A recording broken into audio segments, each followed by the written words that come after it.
हिंदुस्तान के हर छोर पर हाथों का हुनर तो अपनी खूबसूरती बिखेरता है। हिंदुस्तान की कलाओं में इतना दम है कि ये हर किसी की नजरें अपनी ओर खींच लें। बोलती कलाओं की कशिश हिंदुस्तान के अस्तित्व को पूर्ण करती है। ओडिशा भारत का एक राज्य जिसे कभी उड़ीसा कहा जाता था। यहाँ भारतीय कला और वास्तुशिल्प की सर्वश्रेष्ठ मिसाल दिखती है। पत्थरों पर उभरी कहानियां, ताड़ पत्रों पर दिखाई देता हुनर ओडिशा का अक्स पेश करता है। ये राज्य प्रकृति की देन, संस्कृति के मेल और हाथों की कला से लबालब भरा है। और इस बीच ओडिशा का शास्त्रीय नृत्य, बांसुरी का मधुर संगीत हर किसी को मंत्रमुग्ध कर देता है। वहीं इस राज्य में चार चांद लगाता है उसकी गोद में पलता कटक, जहां कदम रखते ही मंदिर, किले, संग्रहालय नजर आते हैं। कटक का 1000 साल से भी ज्यादा पुराना इतिहास है। ओडिशा के सबसे पुराने शहरों में से एक रहा कटक आकर्षण का केंद्र रहा है। इसे सिल्वर सिटी के नाम से भी पुकारा जाता है। सिल्वर सिटी का नाम यूं ही नहीं दिया गया, बल्कि चांदी के तारों से जो अनमोल कार्य हस्तशिल्प कारीगरों के जरिए किए जाते हैं, उसकी बदौलत कटक सिल्वर सिटी बन गया। चांदी की बेहद पतले तारों से बनी ये कला सिल्वर फिलिग्री यानी तारकशी कहलाती है। ये बेहतरीन कला की बेजोड़ मिसाल है। सिल्वर फिलिग्री बेसिकली हाथ से नक्काशी वाले काम को कहते हैं। इसमें पतले पतले वायर्स खींच के कारीगर अपने डिज़ाइंस डालते हैं। जैसे मान लीजिए ऑर्नामेंट्स बनाते हैं। सबसे ज़्यादा लोग ज्वेलरी पसंद करते हैं। गिफ्ट आइटम्स, कॉरपोरेट्स वगैरह भी लेते हैं। मंदिरों में भगवान जी के गहने वगैरह, मुकुट वगैरह भी जाते हैं। तारकसी में उस्ताद ये कारीगर कला के धनी हैं। इनके हाथों का हुनर ही चांदी में चार चांद लगा देता है। कटक के बाजारों में तारकसी की बहार दिखती है। कारीगरों के जरिए किया गया ये महीन काम बेमिसाल लगता है। तारकसी से सजी कटक की दुनिया में प्रवेश करते ही सिल्वर सिटी का सौंदर्य उभर आता है। वास्तव में ये चांदी का चमत्कार नहीं, बल्कि हस्तशिल्प कारीगरों के हाथों का वो जादू है जो चांदी को चिराग की भांति रोशन कर देते हैं। देखिए, इसका जो शुरुआत है, हमने अपने बुजुर्गों से सुना है 1514 में ये काम इटाली लोग भी करते थे पहले। तो उनका जो नक्काशी था, नक्काशी का मतलब है जो डिज़ाइन, पहले अकबर बादशाह ने उनके घर के लिए वो मार्बल का बनाया। उसको देखकर फिर इंडिया के लोग वो ऐसा मार्बल में बनाते हैं, हम लोग चांदी में बनाएंगे। फिर मंदिर वगैरह जैसे कि हमारा पूरी मंदिर, कोणार्क, ये सब मंदिर देख के उसको जो डिजाइन सब है उसको तार में बनाने लगे। पहले तो बहुत मोटा मोटा होता था, अभी मशीन आ गया, तार पतला पतला हो रहा है। कटक में चांदी के तारों पर कला बिखेरते ये हाथ उन कारीगरों के हैं जिनके हाथों में आते ही चांदी चमकने लगती है। तारकसी की कलाकारी में माहिर इन कारीगरों की जिंदगी चांदी के चारों ओर ही घूमती है। तारकसी में समाहित इन कारीगरों की मेहनत इन खूबसूरत गहनों और वस्तुओं में साफ दिखाई देती है। तारकसी है, ये तो पूरा हमारा परंपरा है, पूर्व से है। तारकसी उड़ीसा का तारकसी बेस्ट, वही तारकसी हम पहला आरंभ किया। हमारा कोई घर में नहीं होता था। 45 वर्ष हो गया काम करने, 15 वर्ष से हम काम कर रहे हैं। और नवीन बाबू भी हमको दिया है। तारकसी में अभी बनता है यम पुरी का मंदिर, ये जय गणेश जी, और ओम बनता है, बाउल बनता है, जगन्नाथ गणेश, ये सब ज़्यादा बनता है। ये कारीगर जानते हैं कि तारकसी का महत्व किन मायनों में बेहद खास है। ये कला हर वर्ग को लुभाती है। चांदी का तारकसी का काम करते हैं। ये कटक का मैंने इंडिया का सबसे बड़ा काम, कारीगरी का काम है। उड़ीसा कटक का 25 साल हो गए कर रहा हूँ मैं काम। देश में हमारा बस्ती में हम जो कारीगर जो काम मिलेगा वही काम करेंगे। सीखने के लिए तो काम जो उसका दिमाग में आएगा तो उसको टाइम लगेगा, 1 महीना लगेगा भी थोड़ा कुछ सीखने के लिए। और पूरा कारीगर बनने के लिए 4-5 साल लग जाएगा उसको। तारकसी की सबसे बड़ी खासियतों में ये भी शुमार है कि पूरे काम के दौरान 90% चांदी का इस्तेमाल होता है।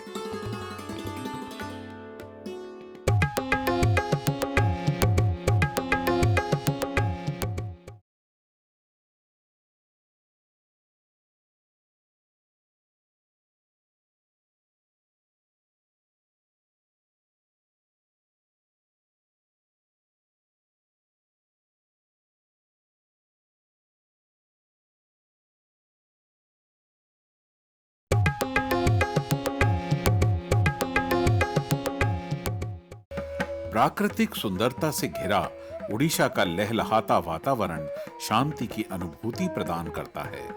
संस्कृति, सभ्यता, सुंदरता का साथ साथ चलना विश्व भर के सैलानियों को उड़ीसा की तरफ मोड़ता है। कुदरती देन की बरसात के बीच कटक की खनक बेहद खास हो जाती है, खास तौर से जब यहाँ हर तरफ चांदी से सजी दुनिया इंतजार करती है। तारकसी की ये कला हाथों की कारीगरी का एक अनूठा उदाहरण पेश करती है। गले की शोभा बढ़ाता हार, हाथों की चमक दिखाता कंगन, पैरों में नजाकत पैदा करती पायल तारकसी की ही देन है। न सिर्फ तारकसी से बने आभूषण बल्कि हैंडबैग्स, अनोखी आकृतियां, सजावट का सामान, पशु पक्षी की मूर्तियां भी कटक की उस शानो शौकत का हिस्सा हैं जिसने कटक को सिल्वर सिटी के नाम से नवाजा। वास्तव में तारकसी ओडिशा की रग रग में समाई है।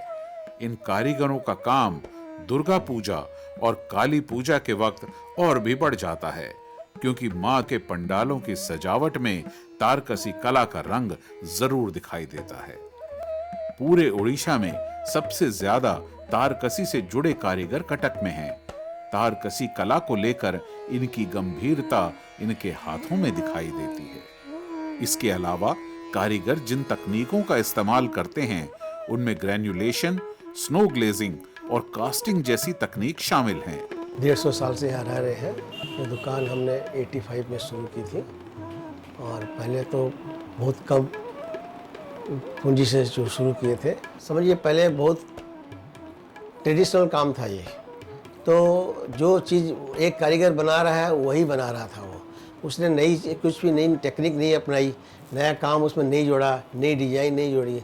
हम लोगों ने उनको नया नया सामान बनाने के लिए ड्रॉ करके दिया और कस्टमर्स भी जो भी वो अपनी डिज़ाइन अपने हम लोगों को दिए, तो हमने उनको जोर देके एडवांस मजूरी बहुत ज़्यादा देके ये काम हमने उसको करवाया।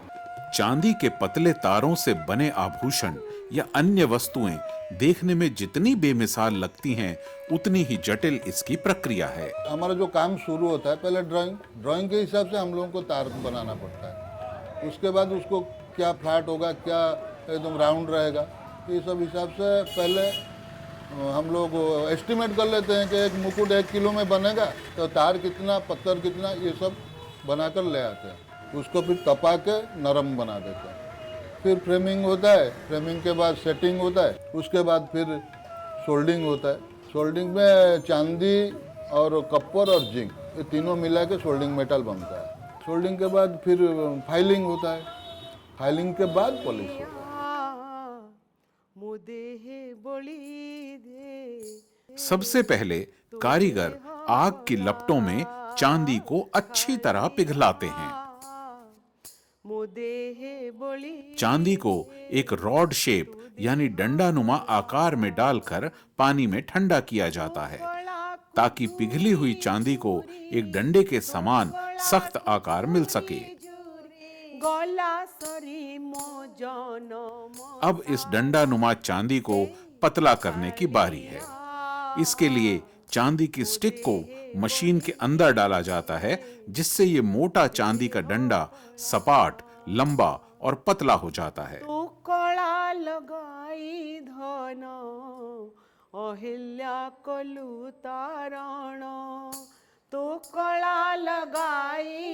अब चांदी को डिजाइन में ढाला जाता है। इस प्रक्रिया में चांदी का तार और ज्यादा बारीक हो जाता है। इसे और पतला करने की प्रक्रिया रुकती नहीं। कारीगर चांदी के तारों को तब तक पतला करते हैं जब तक वो एक बारीक लकीर में नहीं तब्दील हो जाता। मोते से कळारू धारे, मोते से कळारू धारे, लगाई दे रे पंकज डोळा। हे अब बारी होती है इन पतले तारों की आउटलाइन तैयार करने की। फिर जिस डिजाइन में ढालना होता है उसकी बॉर्डर लाइन बहुत ध्यान से बनाई जाती है। कारीगर आकार बनाने का काम इस दौरान बहुत सफाई से करते हैं।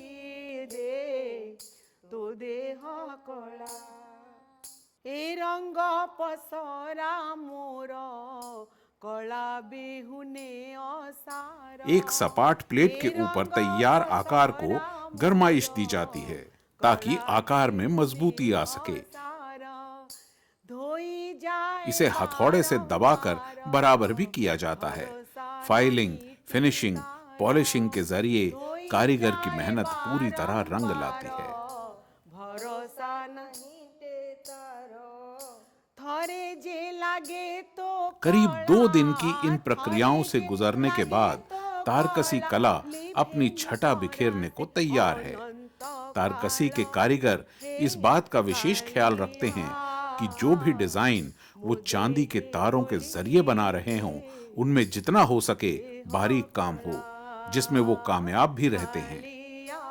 इतना महीन काम, वो भी इतनी खूबसूरती और कुशलता के साथ, कटक का सिल्वर सिटी कहलाने पर नाज कराती है।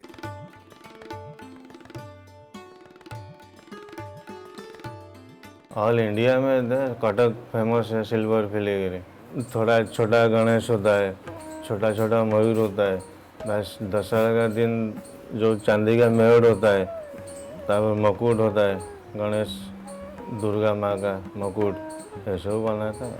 हम तो कारीगर लोग हैं, ऐसा काम करते हैं। बस चल रहा है थोड़ा बहुत, और क्या करेंगे, और कुछ भी नहीं है ना, कहना हमारा आगे पीछे भी कोई नहीं है, 2-3 भाई है। काम चल रहा है, जिस दिन चलेगा, जिस दिन बंद हो जाएगा, बीच देखेंगे, सोचेंगे और क्या करेंगे, क्या है। तारकसी की चमक लंबे वक्त तक बरकरार रहती है। तारकसी की तुलना किसी भी मेटल से बने आभूषण या दूसरी वस्तुओं से नहीं की जा सकती, क्योंकि ये ज्यादा टिकाऊ, आकर्षक, चमकदार होती है। चांदी का इतना महीन काम तारकसी के अलावा किसी दूसरी कला में नहीं दिखता। तारकसी की सबसे बड़ी खासियतों में ये भी शुमार है कि पूरे काम के दौरान 90% चांदी का इस्तेमाल होता है। सबसे तो मुकुट बनाना मुझे बहुत अच्छा लगता है। ये वो काम थोड़ा कारीगरी का काम है और वो मन लग जाता है। ये काम करने से हम खुद को शांति मिलता है कि भाई कुछ किया है हमने। नहीं तो हम तो घुस गया और छोड़ने क्या करेंगे, कुछ कर भी नहीं पाएंगे। अच्छा लगता है लेकिन पैसा नहीं है, बचपन से सीखा है। नहीं बच्चे लोग बच्चे लोगों को सिखाएंगे, इसमें बहुत तकलीफ है, मेहनत बहुत है, लेकिन पैसा नहीं। इन हाथों का हुनर चांदी को चांद बना देता है। तारकसी से उभरता सौंदर्य जीवन को खास बना देता है। हम लोग का पिताजी तो वही फिलीग्री काम करते थे, थोड़ा थोड़ा देखा हूँ। तो हम लोग का भैया, बड़ा भैया सर्विस किए हैं, वो भी फिलीग्री का काम करते थे। और जो आगे जो होता था गुलाब का फूल वगैरह वगैरह ये सब काम करते थे। इन सब देख देख के थोड़ा आइडिया था। काम तो लगता ही तो अच्छा है, लेकिन तो पैसे का सब प्रॉब्लम है। सहायता होता तो फिर हम लोग ऐसे क्यों कर रहे थे। वो इश्यू को हम डेवलप करने से हम लोग का बच्चा जो सब छोटा छोटा भी है वो कल बड़ा हो जाएंगे तो देखेंगे हम लोग का पिताजी वही काम कर रहे थे तो हम वही काम से आगे बढ़ेंगे। तारकसी कला कारीगरों के लिए किसी चुनौती से कम नहीं, लेकिन अफसोस की बात है कि कारीगरों का जीवन स्तर आज भी उसी ढर्रे पर चल रहा है।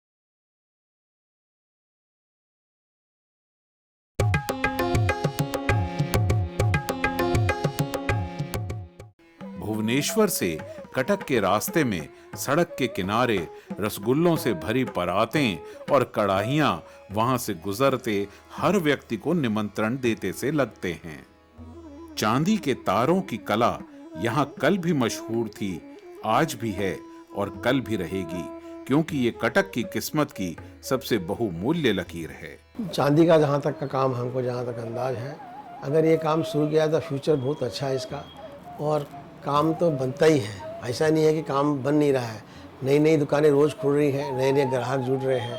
और अगर हम लोग इसको काम को कारीगरों को थोड़ी मदद करें, चांदी एडवांस दें, उनको बढ़ावा दें, उनको कुछ मजूरी ज़्यादा दें, कुछ तो मजूरी उसको ज़्यादा देनी पड़ेगी। तारकसी कला आज भी उसी पुरानी पद्धति की मोहताज है। डिजाइनों में भले ही कमी नजर न आए, लेकिन प्रक्रिया वही बरसों पुरानी है। किसी भी कला को आगे बढ़ाने के लिए योजनाओं की जरूरत होती है। पारंगत कारीगरों के लिए सरकार और आम जनता को आगे आने की जरूरत है, ताकि ये कला किसी भी कीमत पर दम न तोड़े, खासतौर से जब बाजार में ढेर सारी चुनौतियां मौजूद हों। सरकार बहुत पैसा दिया है, वो जो बीच का लोग है वो लेके बढ़ जाता है, खुद नहीं होता। ये अभी क्या होगा जब हमको एक कंपनी सरकार तरफ से होता, जो काम सरेगा उसको दो, पूरा 90 टन का दो, अच्छा मजदूर दो, वो सब गड़बड़ हो जाता है, कारीगर कुछ नहीं मिलता। इसलिए बहुत आया है, बहुत गया है। तारकसी कला कारीगरों के लिए किसी चुनौती से कम नहीं, लेकिन अफसोस की बात है कि कारीगरों का जीवन स्तर आज भी उसी ढर्रे पर चल रहा है। कारीगरों का मेहनताना उनकी कला के मुताबिक नहीं। शुरू से लेकर आखिर तक कारीगर अपनी कड़ी मेहनत के जरिए इस कला को उभारते हैं, लेकिन इनके हाथों के छिपे जख्म कोई नहीं देख पाता। तारकसी कला मशहूर जरूर है, लेकिन इसका व्यापार बड़े पैमाने पर फैला नहीं है, जिसके चलते इन कारीगरों की मेहनत एक दायरे में ही सिमट कर रह गई है। अभी काम कोई सीखने के लिए नहीं जाते भी नहीं, वो काम में कुछ मिलता नहीं, हम सिखाएंगे नहीं कारीगर को। वो हम लोग जितने कारीगर वो कारीगर भी गुजर जाने के बाद में वो तारकसी काम भी वो कोई होगा भी नहीं। बोले नहीं हम वो काम नहीं आज सीखेंगे, वो काम में तो कुछ नहीं है, वो भी कार्य सीखने के तो कुछ फायदा नहीं है। दूसरा कुछ काम करेंगे तो हम परिवार चला लेंगे। चांदी की तारों से जगमगाती कला का भविष्य संकट में दिखता है। इस कला की जगह कोई नहीं ले सकता, लेकिन जिन दिक्कतों और चुनौतियों से होकर तारकसी कला गुजर रही है, वो इसके भविष्य पर प्रश्न चिन्ह लगाती है। कटक को सिल्वर सिटी का दर्जा दिलाने वाली तारकसी कला हर किसी को अपनी तरफ खींच तो लेती है, लेकिन कोई भी इसके अंदरूनी भविष्य को देख पाने में असमर्थ है। जरूरत है तारकसी कला को सुरक्षित करने की, उसका भविष्य बचाने की। मैन्युफैक्चरिंग बहुत कम हो गया है और डिमांड बहुत ज़्यादा है इसका। तो चैलेंज ये है कि ज़्यादा से ज़्यादा काम निकलवाया जाए और फिर लोगों तक पहुंचाया जाए। सरकार अगर मैन्युफैक्चरिंग लेवल पे अगर कारीगरों की कुछ फाइनेंशियली कुछ अगर हेल्प कर पाए तो उन्हें भी फिर कुछ सपोर्ट मिल जाए, तो फिर वो अपने परिवार वालों को भी इसमें ला के आगे बढ़ाने का सोच सकते हैं। इस कला का महत्व हर किसी को मालूम है, लेकिन जिस पैमाने पर तारकसी कला दिखाई देनी चाहिए, वो पैमाना आज भी वजूद तलाश रहा है। चांदी के तारों के बीच उलझ न जाए तारकसी का भविष्य, अपनी जगमगाहट ही तो बिखेरना है तारकसी का लक्ष्य। बच्चे पढ़ रहे हैं, फिर भी हम लोग, मेरा माइंड में है पढ़ने से इन लोग को कोई कंपनी में डालेंगे। फिलीगिरी लाइन जब स्ट्रांग हो जाएगा, हम कंपनी में क्यों छोड़ेगा कि वो प्राइवेट सर्विस क्यों करने के लिए। मेरा बड़ा बेटा तो पढ़ने को चाहता है, तो छोटा बेटा चाहता है हम काम करेंगे, तो आगे क्या होगा तो देखा जाएगा। धर्म और इतिहास से उड़ीसा का अटूट संबंध रहा है। समृद्ध कला का धनी उड़ीसा अपनी संस्कृति और रहन सहन के लिए देश भर में प्रसिद्ध है। यहाँ का पहनावा, खान पान, बोलचाल ही काफी है यह बताने के लिए कि कदम उड़ीसा की जमीन पर हैं। कलात्मक परंपराएं उड़ीसा में हर ओर दिखती हैं और आज भी तारकसी घर, दफ्तर, मंदिर और हर समारोह का हिस्सा होती है। कलिया मो देह बलि दे तो देह कला, कालिया मो देह बलि दे तो देह कला, तो कला को झूरी झूरी गला सरी मो जनम सारा, हे कालिया मो देह बलि दे तू देह कला, कुबुजा को कलु धन्य सबरी को स्वर्गासन, मोते से कलारु धारे, मोते से कलारु धारे लगाई दे रे पंकज डोला, हे कालिया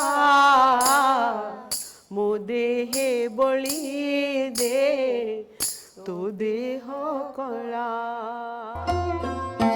कोलकाता की कलाएं दिलो दिमाग को छू लेती हैं, पर दिल को भाने वाली एक मनमोहक और पारंपरिक कला है शाखा पोला, जो पहनी तो हाथों में जाती है पर पूरे अस्तित्व पर अपनी छाप छोड़ती है।